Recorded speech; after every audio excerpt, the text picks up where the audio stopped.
Nous allons lire deux textes ce matin, Genèse chapitre 26, et aussi l'autre texte, c'est dans le livre de Ruth. Le livre de Ruth, chapitre 1er. Ruth, chapitre 1er, Genèse, chapitre 26. On va lire d'abord dans Ruth. Ruth, chapitre 1er. Si vous avez trouvé, dites Amen. Ruth, chapitre 1er. Nous lisons tous ensemble. À l'époque où les chefs gouvernaient Israël, j'ai pris la version du semeur, mais Ruth, chapitre 1er, à partir du premier verset. Bon, je vais lire celui second, c'est plus facile, c'est le français qui vous êtes habitué avec. Du temps des juges, il y eut une famine dans le pays. Un homme de Bethléem de Juda partit avec sa femme et ses deux fils pour faire un séjour dans le pays de Moab. Le nom de cet homme était Elimelech, celui de sa femme Naomi, et ses deux fils s'appelaient Machlon et Kiljon. Ils étaient Éphratiens de Bethléem de Juda. Arrivés au pays de Moab, ils y fixèrent leur demeure. Elimelech, mari de Naomi, mourut, et elle resta avec ses deux fils. Ils prirent des femmes moabites, dont l'une se nommait Orpa et l'autre Ruth, et ils habitèrent là environ 10 ans. Machlon et Kiljon moururent aussi tous les deux, et Naomi resta privée de ses deux fils et de son mari. Puis elle se leva, elle et ses belles-filles, afin de quitter le pays de Moab, car elle apprit au pays de Moab que l'Éternel avait visité son peuple et lui avait donné du pain. Elle sortit du lieu qu'elle habitait, accompagnée de ses deux belles-filles, et elle se mit en route pour retourner dans le pays de Juda. Amen. Amen. Lisons chapitre 26 du livre de la Genèse, au premier verset, à partir du premier verset, Genèse, chapitre 26, premier verset, la Bible dit: il y eut une famine dans le pays, outre la première famine qui eut lieu du temps d'Abraham. Et Isaac alla vers Abimelech, roi des Philistins, à Guérar. L'Éternel lui apparut et dit: ne descends pas en Égypte, demeure dans le pays que je te dirai. Séjourne dans ce pays-ci, je serai avec toi et je te bénirai, car je donnerai toutes ces contrées à toi et à ta postérité. Et je tiendrai le serment que j'ai fait à Abraham ton père. Je multiplierai ta postérité comme les étoiles du ciel. Je donnerai à ta postérité toutes ces contrées, et toutes les nations de la terre seront bénies en ta postérité, parce qu'Abraham a obéi à ma voix et qu'il a observé mes ordres, mes commandements, mes statuts et mes lois. Et Isaac resta à Guérar. Lorsque les gens lui faisaient des questions sur sa femme, il disait: c'est ma sœur, car il craignait en disant: ma femme, que les gens du lieu ne le tuassent, parce que Rebecca était belle de figure. Comme son séjour se prolongeait, il arriva qu'Abimelech, roi des Philistins, regardant par la fenêtre, vit Isaac qui plaisantait avec Rebecca, sa femme. Abimelech fit appeler Isaac et dit: certainement c'est ta femme. Comment as-tu pu dire c'est ma sœur? Isaac lui répondit: j'ai parlé ainsi de peur de mourir à cause d'elle. Et Abimelech dit: qu'est-ce que tu nous as fait? Peu s'en est fallu que quelqu'un du peuple n'ait couché avec ta femme. et tu nous aurais rendus coupables. Alors Abimelech fit cette ordonnance pour tout le peuple. Celui qui touchera à cet homme ou à sa femme sera mis à mort. Isaac sema dans ce pays et il recueillit cette année le centuple, car l'Éternel le bénit. Cet homme devint riche et il alla s'enrichissant de plus en plus jusqu'à ce qu'il devint fort riche. Il avait des troupeaux de menu bétail, des troupeaux de gros bétail et un grand nombre de serviteurs. Aussi les Philistins lui portèrent envie. Amen. Amen. Nous allons nous arrêter là ce matin. Belle histoire. J'espère que vous l'avez déjà lu. En tout cas, si vous ne la connaissez pas, je vous conseille d'aller lire jusqu'au bout du chapitre 26. Amen. Amen. C'est une belle histoire, très édifiante, très encourageante. Mais ce matin, nous voulons parler de quelques paramètres de la bénédiction ou de la réussite.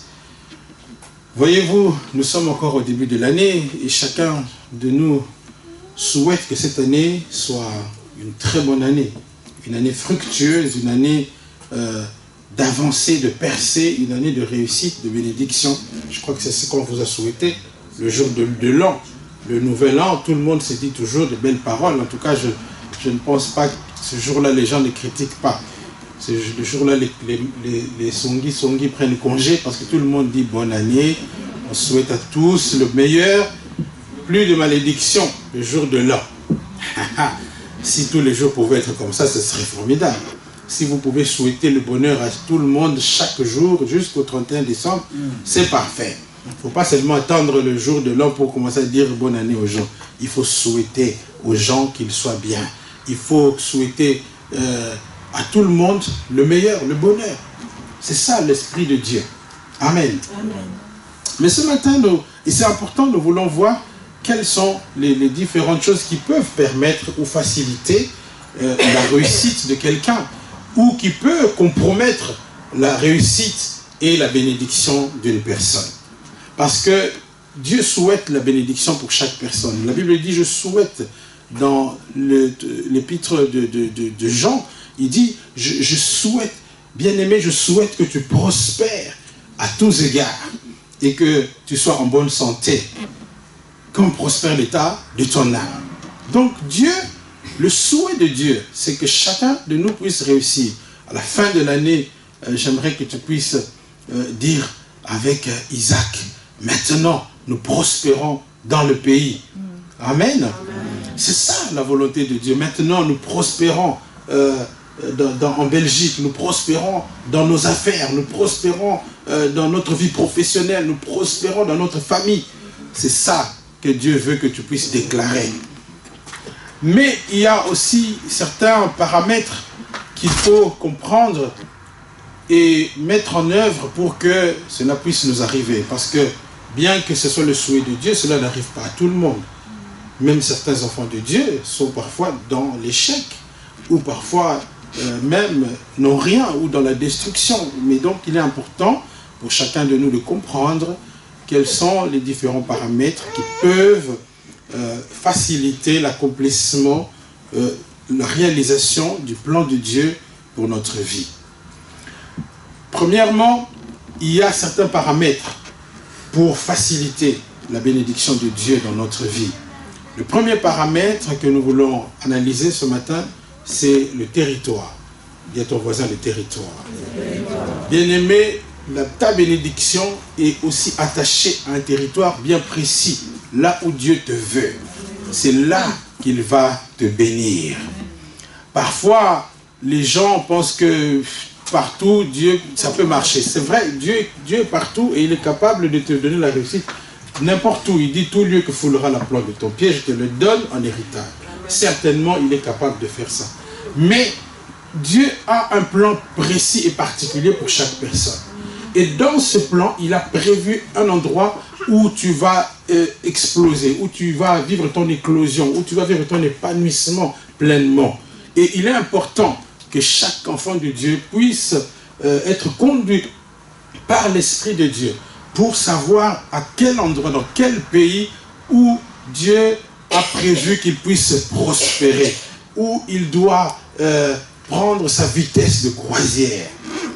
Voyez-vous, le livre de Juges nous parle d'une histoire marquante et frappante d'une famille qui a quitté Bethléem pour aller dans le pays de Moab. Et ils avaient une bonne raison d'aller dans le pays de Moab, parce qu'à Bethléem, à cette époque, il y avait la famine. Il y avait une famine telle que les gens ne pouvaient pas survivre là-bas. Alors, monsieur, certainement, parce que les hommes sont très rationnels, et peut-être sous la pression aussi de la maman, parce que la piacature battait le plein, et monsieur dit qu'il a entendu parler que dans le pays de Moab, là-bas les choses se passent bien, là-bas on peut pouvoir survivre. C'est tout à fait légitime pour quelqu'un de prendre une telle décision lorsque dans le pays où ils sont, les choses ne marchent pas en leur faveur. Voyez-vous les gens qui quittent l'Afrique pour venir en Europe, parfois dans des conditions périlleuses, ils prennent des bateaux de fortune qui ne présentent aucune sécurité, mais tout simplement poussés par la famine, pressés par la pauvreté, et ils se disent de toutes les façons, si nous restons ici, nous allons quand même mourir.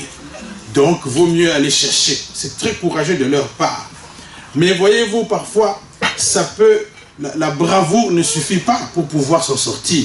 Encore faut-il avoir le coup d'œil de Dieu, comprendre quel est l'endroit où Dieu te veut, même si les circonstances peuvent présenter des signaux différents ou pas favorables, mais le plus important c'est d'être conduit par Dieu, c'est d'avoir l'inspiration de Dieu, de savoir où Dieu te veut.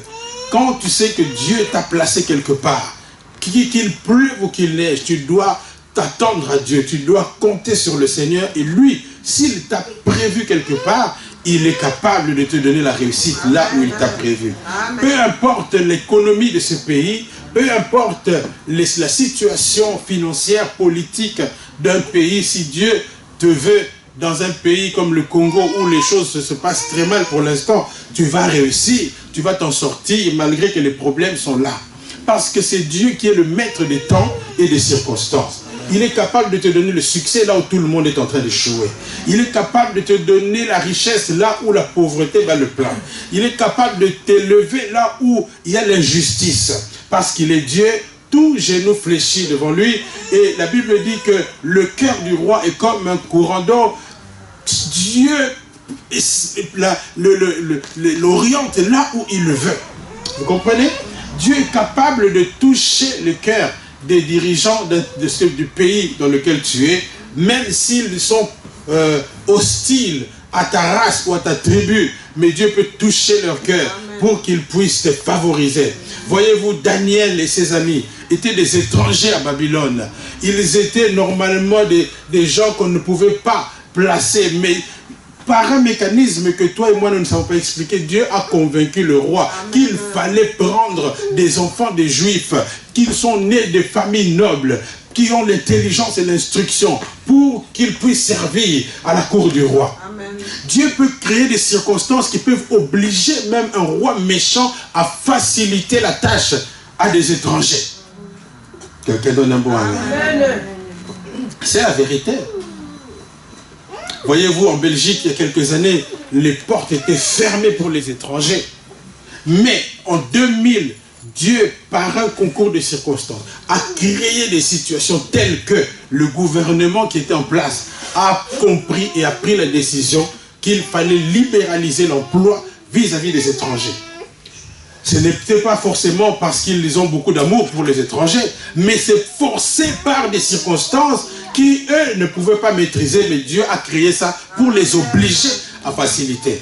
Alors certaines personnes qui avaient peut-être fui la Belgique parce qu'on n'ouvrait pas la porte aux étrangers, mais peut-être qu'ils sont partis trop tôt, peut-être que leur bénédiction était quand même en Belgique, mais aujourd'hui quand même, les étrangers sont contents. Il y a beaucoup de choses qui ont changé en Belgique. Que Dieu bénisse la Belgique. Alléluia. Le problème, c'est de savoir où Dieu te veut. Le problème, ce n'est pas de te précipiter, de partir lorsque les pressions sont là. Voyez-vous, cet homme qui est parti avec sa femme, Naomi, ils sont partis, ils ont quitté Bethléem. Pourtant, Bethléem veut dire la maison du pain. Donc vous voyez, ils quittent la maison du pain, pressés par la famine pour aller dans le pays de Moab. Faux calcul, mauvais calcul. Le pays de Moab était déjà un pays sous la malédiction. Parce que Moab, c'est la tribu, c'est la descendance de Lot avec une de ses filles. Ils étaient déjà maudits d'avance parce qu'ils sont nés de l'inceste. Ils étaient déjà privés d'une certaine grâce. Et aller dans ce pays-là était une erreur. Peut-être que ça présentait bien financièrement. Mais pour un juif, c'était une erreur. Parce que c'était un pays frappé par la malédiction de Dieu. Vous savez, la malédiction, c'est quelque chose qui fonctionne. Josué avait maudit Jéricho. Il avait dit, maudit soit celui qui rebâtira cette ville. Plusieurs années après, un roi s'est hasardé à rebâtir la ville de Jéricho. Les paroles qui sont sorties de la bouche de Josué se sont accomplies pour ce roi. Parce que Josué avait dit que celui qui rebâtira son fils va mourir.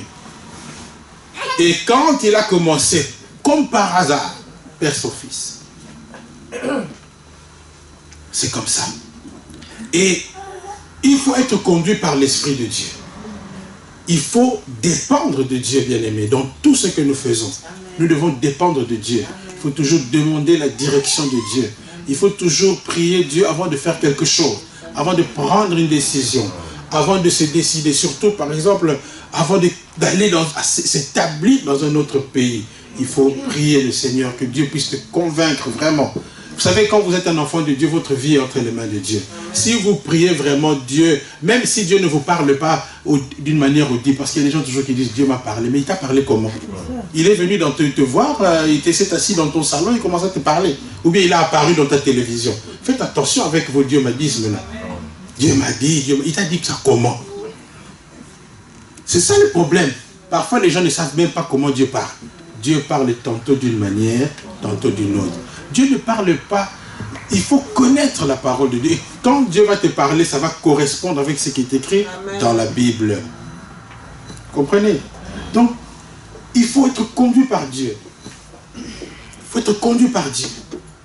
Ils ont quitté la maison du pain pour aller dans la maison de malédiction. Quelle erreur! Mais quand ils prenaient cette décision-là, ils pensaient, ils étaient convaincus que c'était la bonne décision. Parce qu'à Bethléem, il y avait la famine. Et là-bas, certainement, il y avait de bonnes choses. Il y avait peut-être du travail. Mais ce n'est pas parce que quelque chose présente bien, pour l'instant, que forcément c'est ça qui va t'apporter la bénédiction. Quelque chose peut paraître bénissant à un certain moment donné, mais plus tard, ça va t'amener la malédiction. C'est la bénédiction de l'Éternel qui enrichit, bien-aimé. Avant de te marier, prie bien, est-ce que c'est vraiment cet homme-là? Est-ce que c'est vraiment cette femme-là? C'est très important. Parce que ce sont des décisions qui vont engager toute ton existence. Tu ne peux pas te marier sur un coup de, je ne sais pas moi, parce que tu es tombé amoureux ou amoureuse. Il faut faire attention. Il faut faire attention parce que tu risques de compromettre toute ta vie par un mauvais choix. Alléluia. Il faut être bien conduit par Dieu. Vaut mieux même attendre encore un peu que de se précipiter pour aller.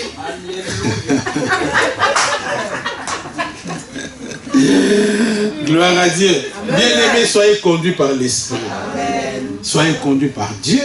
Demandez la volonté de Dieu dans toutes choses. Quand tu veux faire quelque chose, prie d'abord. Mais n'est-ce pas que nous prions même pour manger? Pour manger, tu es prêt à prier. Mais pour aller quelque part où ta vie va changer, tu ne pries même pas. C'est dangereux parce que manger, c'est quelque chose un peu banal. Vous comprenez ça? Mais aller s'établir aux États-Unis, quelqu'un qui vit en Belgique va aller s'établir aux États-Unis. Il faut bien prier. Est-ce que c'est là que Dieu te veut? N'est-ce pas? Aller te marier avec une personne. Mais ça va t'engager, donc ça va modifier, ça va impacter le moindre détail de ta vie. Tu ne pourras plus respirer sans l'autorisation de cette personne. Donc cette personne-là avec qui tu vas te marier va déterminer la qualité de ta vie. Va impacter ta bonne humeur tous les jours. Ton bonheur va dépendre de cette personne. S'il veut te rendre la vie amère, il va le faire. Parce qu'il est bien placé pour le faire. Ton conjoint est bien placé pour t'amener vraiment des souffrances. Si tu commences à te torturer là, ça ne va pas bien se passer pour toi. Il y a certains conjoints, des maris ou des épouses, il y a certaines femmes vraiment qui rendent la vie amère à leur mari. Des caries dentaires. Je vous assure, vous savez comment ça fait mal une carie dentaire. Mais il y a certaines femmes qui sont des vraies caries dentaires pour leur mari. Mal éduquées, mal élevées. Elle insulte le mari devant tous ses copains. Comment tu veux qu'un mari comme ça vive longtemps? Il va mourir avant le temps. Il peut attraper un AVC à tout moment. Il faut faire attention, choisis bien. Beaucoup de gens, quand ils voient une belle femme canon, surtout si elle est claire, pétillante et tout ce que tu veux, jaune banane, il dit, ah, vraiment, ça c'est la femme qu'il me faut. Mais c'est ta mort que tu cherches. Alléluia. Ouais, je connaissais quelqu'un comme ça, il me disait qu'il avait 2 critères pour se marier. Il faut que la femme ait des papiers et puis qu'elle soit canon. Mais le diable va t'envoyer des femmes comme ça. Canon et des papiers, il y en a tout plein. Mais maintenant, est-ce que c'est elle qui va t'apporter la bénédiction? Ça, c'est la bonne question. C'est pour cela qu'il faut bien prier. Prie bien. Demande à Dieu, s'il te plaît, ne permets pas que je tombe, que je fasse un mauvais choix. Vous savez que Dieu nous aide beaucoup. Même si tu es sincère avec Dieu, si tu as l'habitude de prier comme ça, quand tu vas faire un mauvais choix, Dieu va t'empêcher. D'une manière ou d'une autre. Dieu est capable de te bloquer quand tu es sur une mauvaise pente. C'est pour cela qu'il faut dépendre de Dieu, il faut prier. Ce couple n'a pas bien prié. Ils sont partis, regardez ce qui se passe quand ils arrivent au pays de Moab. Quelque temps après, le mari meurt. Les 2 enfants aussi ont épousé des Moabites. Et après, ils sont morts. Donc, le territoire est très important. Ils n'étaient pas au bon endroit. J'ai toujours dit que la bénédiction, c'est être au bon endroit, au bon moment, et avec les bonnes personnes, et faisant les bonnes choses. Ils étaient au mauvais endroit, au mauvais moment, avec les mauvaises personnes. Franchement, comment voulez-vous que ça marche? Ça ne peut pas marcher comme ça. Ils sont morts. Elle a tout perdu. Elle était défigurée parce qu'elle avait quitté la maison du pain. Beaucoup de gens aussi, quand ils sont pressés par les problèmes dans l'église, ils quittent l'église. Ça va t'amener beaucoup de problèmes. Parce que tu quittes la maison du pain pour aller te réfugier en Égypte. Parce que le monde, l'Égypte, c'est le synonyme du monde. Hein. Tu vas, parce que beaucoup de gens, à un moment donné, quand ils voient que les chrétiens n'ont pas été gentils, on m'a trop critiqué à l'église, et maman pasteur n'était pas gentille, elle ne me dit même pas bonjour. Il y a des gens parfois qui quittent l'église pour des bêtises, vraiment. Tu te dis, mais ce sont des gamins ou comment? Tu as quel âge d'abord? Parce qu'on ne t'a pas dit bonjour, tu quittes l'église. Franchement. Non, c'est pas possible. Venir à l'église, c'est ta bénédiction, c'est pour ton salut, c'est pour ta délivrance, c'est pour ta guérison. Ça ne doit pas dépendre de la gentillesse de quelqu'un. De toute façon, même si je ne suis pas gentil avec toi, qu'est-ce que ça peut bien te faire? C'est lui qui te bénit, il s'appelle El Shaddai. Si Didier Lungwana n'est pas gentil avec moi, ça ne me fait ni chaud ni froid. Parce que beaucoup de gens pensent, surtout quand c'est le pasteur qui a mal parlé, mais c'est... Non, je ne peux pas rester dans les... Mais peut-être que c'est ta bénédiction se trouve à la NJK, et toi tu pars comme ça, pars pour des âneries, des bêtises, tu rates. Et souvent les gens qui quittent l'église comme ça, sur un coup de tête, pour un oui ou pour un non, ils finissent par être défigurés après. Tu vas rencontrer beaucoup de problèmes, tu vas perdre beaucoup de choses. Parce que l'église, c'est la ville de refuge. C'est ton Bethléem. C'est la maison du pain. C'est ici que tu es nourri spirituellement. C'est ici que Dieu te touche et te rencontre. Il te donne des visions, des révélations. Ne quitte pas l'église, s'il te plaît. L'apôtre Paul dit, n'abandonnez pas vos assemblées. C'est parce que c'est un lieu de refuge. C'est là la sécurité. C'est dans l'église, dans l'environnement de l'église que se trouve ta sécurité. N'est-ce pas qu'il est écrit qu'il est doux et agréable pour des frères de demeurer ensemble? C'est là que l'Éternel envoie la bénédiction. Et toi, tu quittes l'endroit où l'Éternel envoie la bénédiction parce qu'on ne t'a pas regardé, ou parce qu'on n'est pas venu me visiter, parce qu'on ne m'a même pas appelé. Même le pasteur ne m'a pas appelé. Tu as besoin qu'on t'appelle. Ne quitte pas le lieu de ta bénédiction. Alléluia. C'est une erreur stratégique. Tu dois être un fin stratège concernant ta vie. Fais les bons choix. Réfléchis. Avec qui je vais m'associer. Même dans les amitiés. Là, c'est très important de bien choisir ses amis. Choisis la bonne personne avec qui tu vas t'associer. Parce que cette personne-là peut te mettre les bâtons dans les roues. Quelqu'un donne un bon amen. Il faut choisir la bonne personne. L'amitié, parce que tu vas te livrer, tu vas dire tes secrets à cette personne-là. Si cette personne-là n'est pas fiable, il va t'amener beaucoup de problèmes. Très important. Territoire. Deuxième paramètre qui détermine le succès, la bénédiction de quelqu'un, la famille dans laquelle tu es né. Et aussi la belle famille. Il joue un rôle important. Il joue un rôle important. Voyez-vous, ces gens sont allés s'associer à des Moabites qui étaient déjà frappés sur le coup par la malédiction.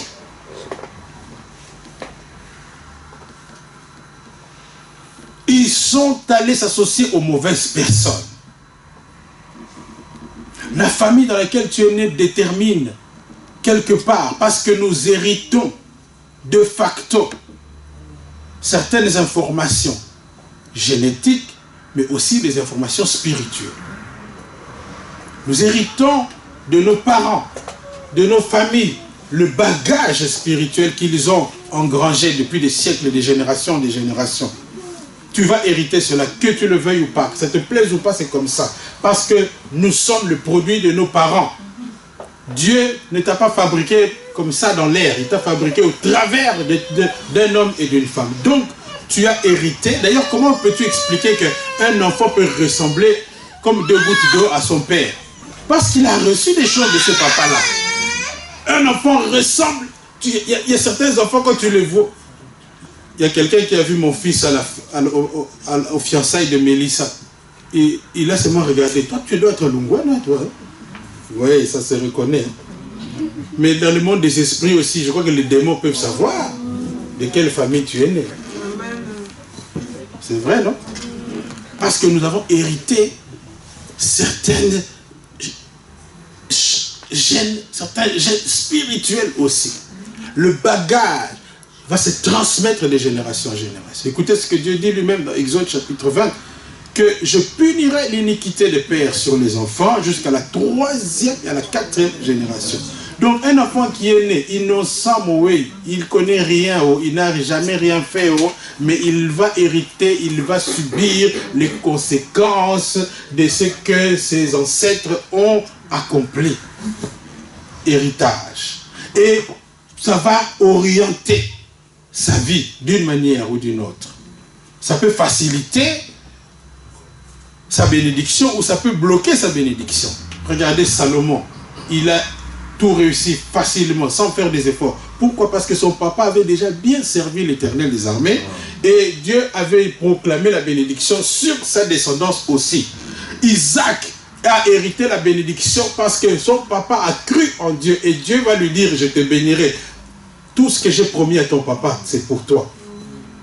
Donc nous les parents, nous avons aussi une responsabilité par rapport à nos enfants. Si nous travaillons bien pour le Seigneur, si nous coopérons bien avec Jésus, nous pouvons faciliter la tâche à nos enfants. Certains de nos enfants vont voir les portes ouvertes trop facilement, sans rien comprendre, alors qu'ils n'ont rien fait de spécial, mais les choses leur réussissent facilement. À cause de la parole que Dieu déclare sur les parents, à cause de la relation des parents avec Dieu, des bénédictions, des récompenses que Dieu va promettre. Il y a certaines même des bénédictions qui nous sont destinées. Si nous n'arrivons pas à les épuiser, ça va retomber sur nos enfants. Amen. Alléluia. Amen. Vous connaissez l'histoire de cette femme dont le mari était mort. Son mari était un fils de prophète. Et quand le mari est mort, il a laissé des dettes. Il a laissé beaucoup de dettes. Et cette femme est allée voir Élisée pour lui dire, tu sais que mon mari, ton serviteur, était un homme qui craignait l'Éternel. Mais regarde maintenant, voyez, elle a brandi la carte du mari. Parce qu'au moment où on veut venir prendre les enfants, elle a brandi la carte de son mari. Son mari a servi Dieu. Alors Dieu est obligé. Son mari avait conclu une alliance avec l'Éternel des armées. Donc la bénédiction de facto devait suivre les enfants. On est venu pour prendre les enfants par les huissiers de justice. Mais parce que le papa était un serviteur de l'Éternel, ils ont crié auprès d'Élisée pour demander l'intervention de Dieu à cause de ce que son mari avait fait. Alors Élisée a prié et le miracle s'est accompli très vite. On n'a pas pris les enfants. Il y a certaines des malédictions qui n'atteindront pas tes enfants à cause de ce que tu fais pour Dieu. Parce que tu sers l'Éternel, parce que toi tu es en alliance avec Dieu, certains malheurs vont échapper à tes enfants. Dites un beau amen. Amen. Donc parfois, nos enfants doivent beaucoup nous remercier parce qu'il y a beaucoup de choses qu'ils vont vivre. Ça sera à cause de ce que nous avons fait. Dis merci papa et maman. Alléluia. Je me rappelle un de mes frères m'a raconté une histoire très rigolo. Vous savez, les jeunes, surtout à Kinshasa, là-bas on était quand on est jeune, donc il faut aller visiter les jeunes filles bien sapées comme jamais. Alors vous allez là-bas, vous frimez, tout ça, vous connaissez l'histoire. Alors, mon frère est allé avec ses copains dans la maison d'un colonel. Il faut avoir peur, il faut savoir où aller draguer, parce que si c'est un colonel méchant, il t'attrape, il te met en prison. Bon, le colonel n'était pas là. Alors les jeunes sont venus, on les a fait asseoir, et tout ça, c'était comme des petits chefs, les filles étaient là, et eux, voilà. Mais malheureusement, papa est rentré plus tôt que prévu. Alors il vient. Mais n'a pas moyen de fuir. Il est déjà rentré. Colonel méchant, sévère.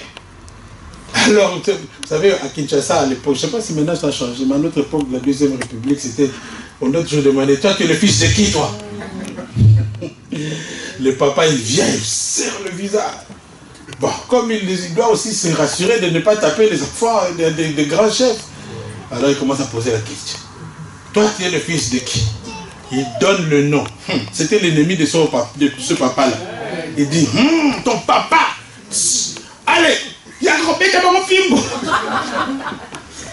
Et puis il arrive sur mon frère. Toi, tu es le fils de qui? Il dit, moi, c'est Lungwana. Il y a un qui est en tremblant. Il dit, oh, papa Lungwana. Mais papa Wana, ça va là, bouh. Le Kouilungongo, il nous a donné beaucoup de sucre. Il dit, mon père, ça est fantasme. Vous voyez, si tu es un papa gentil, tes enfants vont se sauver. Ça vous fait rire, mais c'est important. Vous comprenez? La famille dans laquelle tu es né va déterminer si tu vas émerger facilement ou difficilement. Parfois, il y a beaucoup de problèmes que tu vois, des blocages, des limitations. Liens de famille. Il faut les briser bien.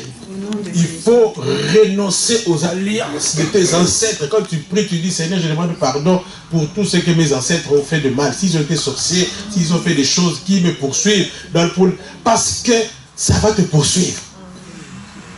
Et aussi, Dieu a pris soin quand tu es né de Dieu, quand tu as accepté Jésus, de te transférer dans une autre famille.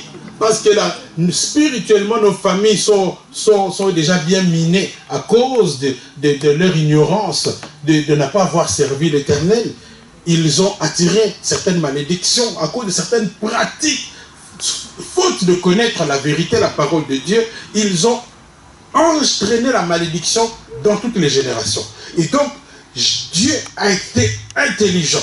Quand tu acceptes Jésus, Galates chapitre 3 dit que Christ nous a rachetés de la malédiction afin que la bénédiction d'Abraham s'accomplisse pour nous les païens. Ça veut dire que quand tu donnes ta vie à Jésus, tu es transféré, on fait un transfert. C'est comme Neymar qui quitte le Barça pour aller à PSG. Donc tu n'es plus là-bas. On t'a transféré dans une autre famille. Tu ne dépends plus de Barça, tu dépends de PSG maintenant. Tu dépends du royaume de Dieu. Tu es dans une autre lignée spirituellement.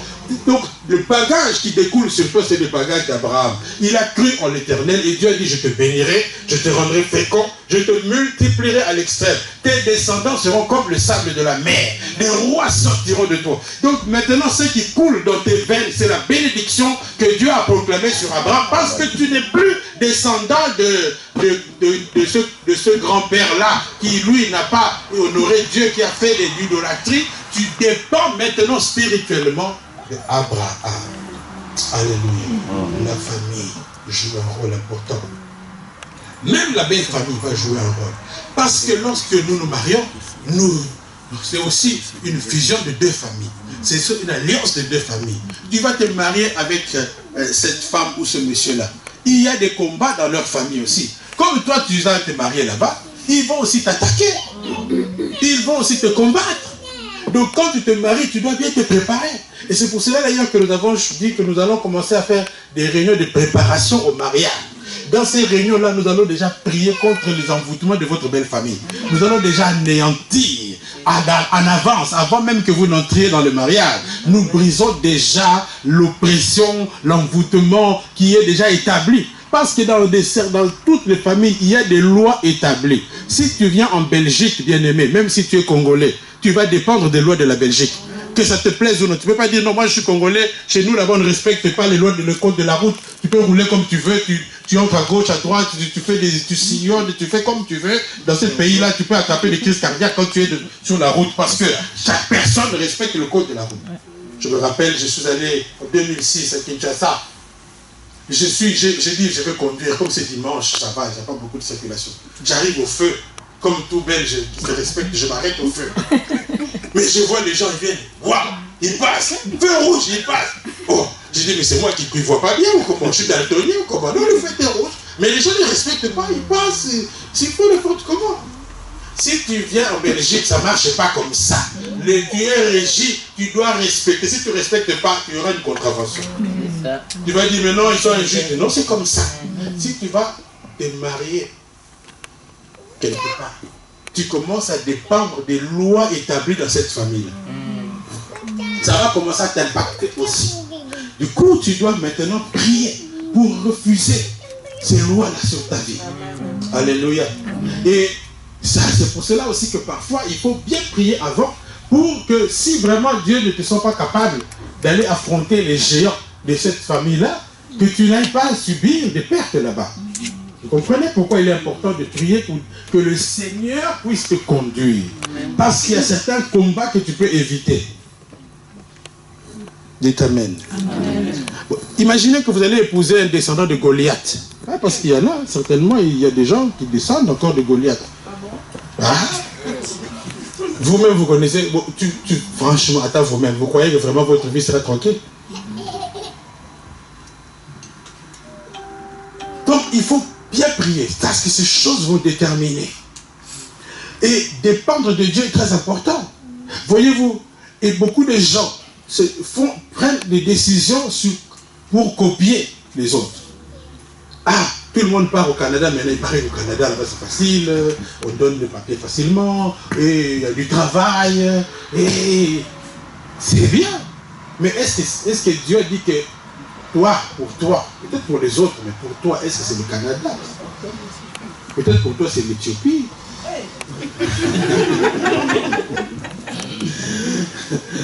Ah, mais il faut rassurer, l'Éthiopie, on se moquait d'eux, mais maintenant ils sont bien avancés. Bien avancés.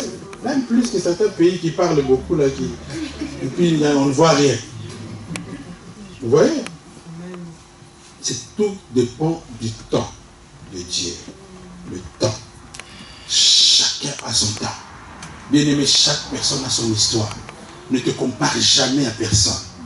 Et puis, chaque église aussi a son histoire. Amen. Parce que beaucoup de gens, ah, NJK, ils sont dans une petite salle. D'ici le mois prochain. En tout cas, vous allez attraper des crises cardiaques. Les jaloux vont maigrir. Parce que là où... Aïe, aïe, aïe. C'est une question de... Chacun a son histoire. Ne te moque pas de moi parce que tu me vois comme ça aujourd'hui. Tu ne sais pas ce que Dieu a réservé pour moi. Chaque personne a son histoire. Dis à ton voisin, chaque personne a son histoire. Et d'ailleurs, fais des selfies maintenant avec moi parce que tu ne sais pas. Vous savez, les gens qui faisaient des selfies avec Félix Tshisekedi, il y a 2 ans, ils avaient vu loin. Maintenant, il est président. Vous comprenez? Hein? Donc, tu ne sais pas ce que je deviendrai demain. Ne méprise personne. Chaque personne a son histoire. Ne copie pas. Tu n'es pas la copie conforme de quelqu'un. Toi, tu es toi. Tes bénédictions sont spéciales. Tes opportunités à toi sont particulières. Ça viendra au temps que Dieu a fixé pour toi. Ça ne viendra pas en même temps que les autres.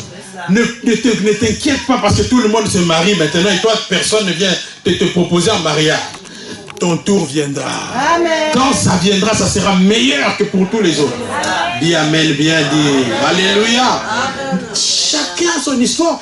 Isaac a voulu copier son papa. Parce que, vous savez, les histoires se répètent. Les liens de famille, là, c'est très compliqué. L'histoire que Isaac est en train de vivre dans Genèse chapitre 26, c'est la même histoire qu'Abraham a connue aussi. Abraham aussi a connu une famine. Et lui, quand la famine est venue, qu'est-ce qu'il a fait? Il est allé se réfugier en Égypte. Vous comprenez? Mais lui, c'est lui. Même ton papa, tu ne dois pas faire exactement comme ton papa a fait. Parce que toi, tu n'es pas ton papa, tu es toi. Isaac a voulu copier son père. Parce que son père, lui, quand la famine était arrivée, il est allé en Égypte. Et lui aussi s'est dit non. Inconsciemment, il prend les mêmes... Parfois, il y a certaines choses que tu fais, tu ne sais même pas pourquoi tu les fais. Certaines réactions que tu as, tu ne sais pas pourquoi tu réagis comme ça. C'est déjà inscrit dans ton ADN. Vous pouvez voir comprendre que parfois, certaines personnes, ils veulent imprimer le couple de ceux de leurs parents dans leur couple. Mais d'abord, ça n'a pas beaucoup de sens. Ton papa, c'était en 1900, je ne sais pas combien. Maintenant, nous sommes en 2000. Pourquoi tu veux exactement vivre de la même façon? Si ton papa, il tapait ta maman, toi aussi, tu commences à taper ta femme. Si ton papa ne pouvait jamais blaguer avec ta maman, parce que dans leur coutume, c'est comme ça. Toi aussi, tu es toujours charisme comme ça. Quand tu arrives à la maison, même pas de sourire, mais fais un bisou à ta femme, mon frère. Vous voyez comment on a reconnu que Isaac était le mari de Rebecca. Parce qu'il avait dit non, c'est ma soeur. Même les mensonges, liés de famille. Son papa aussi a menti comme ça. Vous voyez comment la famille peut déterminer ton comportement. Certaines des choses que tu fais, c'est parce que ton papa a fait comme ça aussi. Alors il faut couper le cordon. Quand tu pries, il faut couper le cordon. Il dit, je coupe le cordon avec ma famille. Tu ne dois pas, tu dois seulement prendre les bonnes choses de tes parents. Les mauvais, tu rejettes. Il a fait exactement la même chose. Lien de famille. Mais, sur ce coup-là, lui, il n'avait pas raison. Abraham, c'était son histoire. C'était comme ça que Dieu le conduisait. Mais lui, il a voulu aller en Égypte. Heureusement pour lui, Dieu est venu lui dire, non, ne descends pas en Égypte. Reste ici à Guérar. Et je te bénirai ici. Bien-aimé, reste à Guérar. Il y a des parfois, il faut rester à Guérar. Même si ça va mal, reste à Guérar. Reste à Guérar. Parfois, c'est juste une tempête passagère. Reste à Guérard et je te bénirai ici. Isaac est resté à Guérard. Malgré qu'il y avait la famine, malgré qu'il y avait l'empiacature, malgré qu'il n'y avait rien de bon, malgré qu'ils étaient au chômage, il est resté à Guérard. Reste avec cette femme, même si elle ne présente pas bien aujourd'hui, tu ne sais pas ce qui va se passer demain. Reste, si c'est l'homme que Dieu avait prévu pour toi, ne quitte pas trop vite parce qu'il y a des problèmes. Attends, sois conduit. Écoute d'abord la voix de Dieu avant de prendre une telle décision. Cette décision que tu veux prendre là, demande d'abord à Dieu, même si tu as toutes les bonnes raisons de quitter, mais prie d'abord parce qu'on ne sait jamais. Peut-être que c'est le diable qui est derrière. Et puis peut-être que dans l'année prochaine, Dieu va apporter une grande bénédiction. C'est pour ça que le diable veut te pousser déjà dehors pour que tu rates la bénédiction. Vous comprenez? Les gens qui ont quitté la NJK trop tôt, malheureusement, hélas, quand on sera à Rehoboth là-bas, vous serez comme les étrangers. Hélas, tu seras en retard. Tu vas trouver la sœur Guylaine en avant-marche. Tu vas dire, mais moi j'étais là avant toi. Mais tu étais parti. Trop vite. Alléluia. Vous comprenez? Sois patient, reste à Guérard. Si tu pars trop vite, tu vas rater. Écoute d'abord Dieu. Pour le cas d'Abraham, lui, il avait bien fait de partir. Mais pour Isaac, il fallait rester. Comprenez? C'est pas parce que quelqu'un a fait comme ça et que ça a marché que si toi aussi tu fais, ça va forcément marcher comme ça, ça va pour réussir. C'est une erreur. Parfois, c'était bon pour qu'une personne. Chacun est particulier de l'élément. Tu es une pièce unique dans la création de Dieu. Le jour où tu vas mourir, il n'y aura plus de Marie-Sylvie Donja. Dans tout l'univers, tu es unique. Il n'y aura personne qui sera exactement comme toi. Il y aura peut-être des tentatives de copier, d'essayer d'être, mais sinon ils ne pourront pas. Parce que tu es une pièce unique. Et on ne peut pas fabriquer une pièce qui soit exactement comme toi. Il n'y a pas de duplicata. Vous savez, si vous perdez une facture, on dit quoi? Duplicata. Mais si vous me perdez, il n'y aura pas de duplicata. Vous perdez, vous avez perdu. Il y a beaucoup de gens aussi qui perdent leur femme qui était bien, qui était leur source de bénédiction, mais ils ont perdu. Il n'y aura pas de duplicata pour eux. C'est la vérité. Isaac est resté à Guérard et la Bible dit que cette année-là, dis à ton voisin, cette année-là, parce qu'il y avait les autres années où ça n'a pas marché, où il y avait la souffrance, on avait envie de quitter. Peut-être que parfois à la NJK il y aura des moments de trouble où on va te mettre mal à l'aise. Il n'y a pas d'église parfaite, s'il vous plaît. Partout il y a des problèmes. Ne quitte pas parce qu'on t'a mis un peu sous pression. Reste à Guérard, attends la bénédiction de Dieu. Cette année-là, Isaac sema et il récolta au centuple. Je dis à quelqu'un, cette année 2019, tu vas semer et tu vas récolter au centuple. Il y aura des années où les choses vont marcher. Il y a des années où les choses n'ont pas fonctionné. Tu as fait beaucoup d'efforts. Tout allait de travers. Mais cette année, les choses vont commencer à marcher. Cette année, il y aura des circonstances favorables pour toi. Cette année, il y aura des portes qui vont s'ouvrir.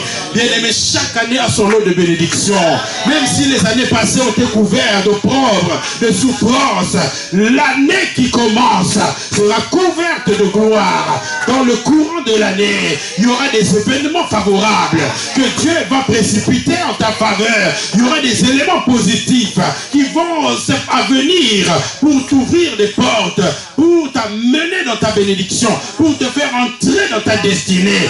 Bien-aimé, tu n'es pas venu dans ce monde pour accompagner les gens. Tu vas réussir. Toi aussi, tu vas entrer dans l'histoire. Chaque personne a droit à la bénédiction. Tu n'es pas venu ici pour décorer. Tu es vraiment dans le plan de Dieu. Tu n'es pas le fruit d'un accident. Tu es vraiment la faveur. Dieu est Dieu. Tu es un fruit de la grâce de Dieu, du plan merveilleux de Dieu. Dieu avait imaginé quelque chose de formidable. Et c'est avec toi et dans ta vie, par toi et pour toi, que Dieu avait pensé, avait conçu cela. Donc tu vas réussir. Tout ça dépend que tu dois actionner ces paramètres. Tu dois bien comprendre.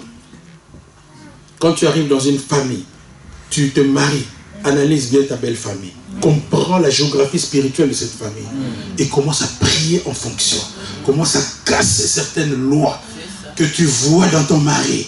Si tu vois que ton mari répète les mêmes histoires de ses ancêtres, tu dois commencer à briser ça. Même s'il ne prie pas, toi tu peux prier pour lui. Emprunte la foi pour lui. C'est vrai, non? La Bible ne dit-elle pas que le mari sera sanctifié par sa femme? Il y a certaines de choses, même si votre mari ne prie pas, vous pouvez enlever ça de sa vie. Parfois, même lors de certaines délivrances, si quand on nous raconte que voilà, le mari lui avait tel problème, mais bon, il n'est pas là, maintenant on va faire comment? Lui, il ne prie pas, il ne peut pas. Au travers de sa femme, nous commandons aux démons qui tourmentent le mari et ça fonctionne. Parfois, on a fait ça, on a prié comme ça pour une sœur où il y avait des soucis terribles avec le mari, compliqués. Elle était même prête à divorcer. Mais on a prié et pendant qu'on priait pour elle, le mari est à 8000 km. On a prié, on a commandé aux démons familiaux qui sont en train de tourmenter le mari. Le mari ne lui parlait même pas. Après la prière de délivrance, il n'a pas compris. Le mari a téléphoné. Gentil comme je ne sais pas comment. Gentil comme jamais. Gentil de gentil. Pourtant, avant, il appelait seulement pour demander les enfants. Maintenant, comment tu vas? Oh, la femme ne comprend pas. Mais d'où vient qu'on est gentil avec moi comme ça? Mais c'est le démon qu'on a chassé, qui a lâché la bonne humeur de ton mari. Ça fonctionne, bien aimé. C'est à toi de savoir que la famille joue un rôle. La belle famille joue un rôle. Quand nous prions, quand moi je prie, je dis déjà d'avance, les sorcelleries de ma belle famille, pas sur moi. La sorcellerie de ma famille non plus, pas sur moi, pas sur mes enfants, pas sur ma femme. Tu dois prier comme ça. Mais c'est la vérité. Chaque famille a des problèmes spirituels. Toutes les familles, sans exception. Nous devons prier. Si tu ne pries pas, ça va t'atteindre. Il ne faut pas dire non, moi je suis enfant de Dieu. Non, non, non, tu dois prier. Si j'ai un téléphone, je dis c'est GSM Samsung S7. Je vais l'offrir à la sœur Nathalie. Il y a deux Nathalie ici.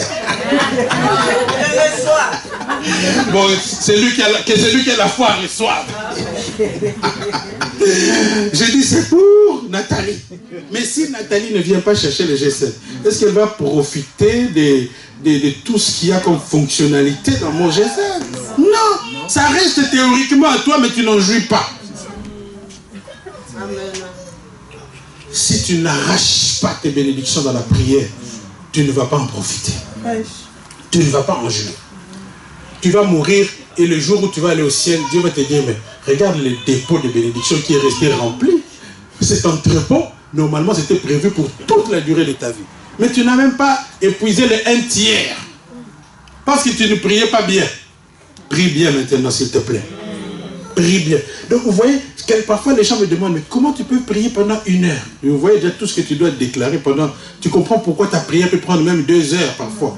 Même toute une nuit. Parce qu'il y a tellement de choses que tu dois répéter, pour lesquelles tu dois prier. Dites-moi un bon amen. Bien-aimé, chacun de nous a droit à la bénédiction. Amen. Chacun de nous a droit à la réussite. Cette année, je souhaite vraiment que ça fonctionne pour toi, que ça marche, que tu ailles de l'avant, que tu puisses prospérer, que tu ne puisses pas tomber dans le piège du diable si tu respectes les principes de la bénédiction. Souviens-toi de ces paramètres dont nous avons parlé. Le territoire, la famille, la belle famille, ça va conditionner ta réussite. Ça peut ralentir ou accélérer ta bénédiction. Alors, s'il te plaît, réfléchis bien sur ces 3 paramètres. Dépends de Dieu.